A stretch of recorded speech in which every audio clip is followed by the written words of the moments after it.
حضرت ابراہیم بن ادہم رحمۃ اللہ تعالی علیہ اور حضرت شقیق بلخی رحمۃ اللہ تعالی علیہ، یہ دونوں ہم زمانہ ہیں اور ہم علاقہ بھی ہیں۔ حضرت شقیق بلخی ایک دفعہ حضرت ابراہیم بن ادہم سے ملے اور عرض کی کہ حضور میں نا اپنے رزق کی تلاش اور کام کاج کے لیے جو ہے وہ ایک اپنا علاقہ چھوڑ رہا ہوں اور کسی اور جگہ جا رہا ہوں، وہاں کام کروں گا، کماؤں گا۔ تو حضرت ابراہیم بن ادہم نے گلے ملے، ملاقات کی، ٹھیک ہے جا رہے، الوداعی ملاقات ہو گئی، وہ چلے گئے۔ تقریباً ہفتہ گزرا تو وہ دوبارہ مسجد میں نظر آ گئے۔ تو حضرت ابراہیم بن ادہم رحمۃ اللہ تعالی نے پوچھا کہ شقیق تم یہاں کیسے؟ آپ تو جا رہے تھے اور چند مہینوں کے لیے چلے گئے تھے، تو دوبارہ یہاں پر ہو؟ تو انہوں نے اپنا واقعہ سنایا، کہا کہ حضور میں گیا، راستے میں کھلا میدان تھا تو میں قیام کے لیے ایک جگہ پر رکا، تو رکنے کے بعد میں نے دیکھا کہ وہاں ایک چڑیا تھی، اپاہج، معذور تھی، چل نہیں سکتی تھی۔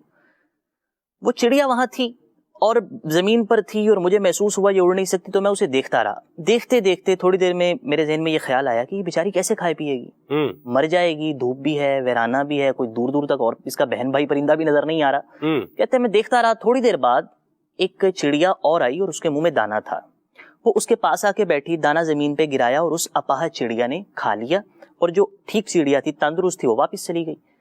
اب حضرت شقیق بلخی نے کہا کہ میں نے جب دیکھا تو میں نے اپنے آپ پر افسوس کیا، میں نے کہا کہ جو خدا اس اپاہج، مفلوج، لاغر اور جو چل نہیں سکتی اس چڑیا کو اس ویرانے میں رزق دے رہا ہے، تو شقیق تم مارے مارے کیوں پھر رہے ہو؟ اپنا علاقہ چھوڑ رہے ہو، کہاں جا رہے ہو، کیا بنے گا، کیا ہوگا؟ تم بھی اس کی خاطر اتنا بھاگ پھر رہے ہو، جو خدا اس معذور چڑیا کو رزق دے رہا ہے وہ اپنے بندے کو بھی تو رزق دے گا نا۔ اب واپس آ گئے۔ اب جب واپس آئے تو یہ واقعہ اپنا بیان کر دیا حضرت ابراہیم بن ادہم سے۔ تو حضرت ابراہیم بن ادہم نے آگے سے جواب دیا، اے شقیق تم اس اپاہج چڑیا کو دیکھ کر واپس آ گئے، اس اڑتی چڑیا کو دیکھ کر آگے کام کرنے کے لیے کیوں نہیں گئے؟ دو زاویے ہیں یہاں پر، آپ اس اپاہج چڑیا کو دیکھ کر واپس آ گئے اور کام چھوڑ دیا، تم اس تندرست چڑیا کو دیکھ کر آگے کیوں نہیں گئے کہ میں خود بھی کماؤں، گھر والوں کو بھی کھلاؤں، خود بھی کماؤں، اللہ کی راہ میں بھی خیرات کروں، خود بھی کماؤں اور لوگوں پر خرچ کروں، معذوروں پر خرچ کروں، اپاہجوں کو اللہ کی نعمتیں دیتا رہوں۔ تو تم نے اس اپاہج چڑیا سے سبق سیکھ لیا، تمہاری آنکھ نے یہ کام کیوں نہیں کیا کہ تم اس تندرست چڑیا سے سبق سیکھتے اور آگے چلے جاتے؟ حضرت شقیق بلخی نے جب یہ اینگل سے انہیں اپنی بات کا جواب ان سے سنا تو کہہ لیں کہ سکتہ طاری ہو گیا اور فوراً اٹھے۔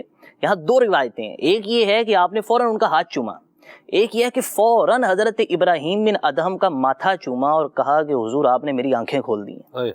یہ ہے چیز کہ رزق کی تلاش کرنا، اللہ تعالیٰ رزق دینے پر قادر ہے، محنت کرنی چاہیے، ہنر حاصل کرنا چاہیے۔ یہ دو نام لیے نا، یہ صوفیہ میں معروف نام ہے، مگر کام کرتے تھے، ہنر حاصل تھا، کاروبار کرتے تھے، دوسرے شہروں میں جاتے تھے۔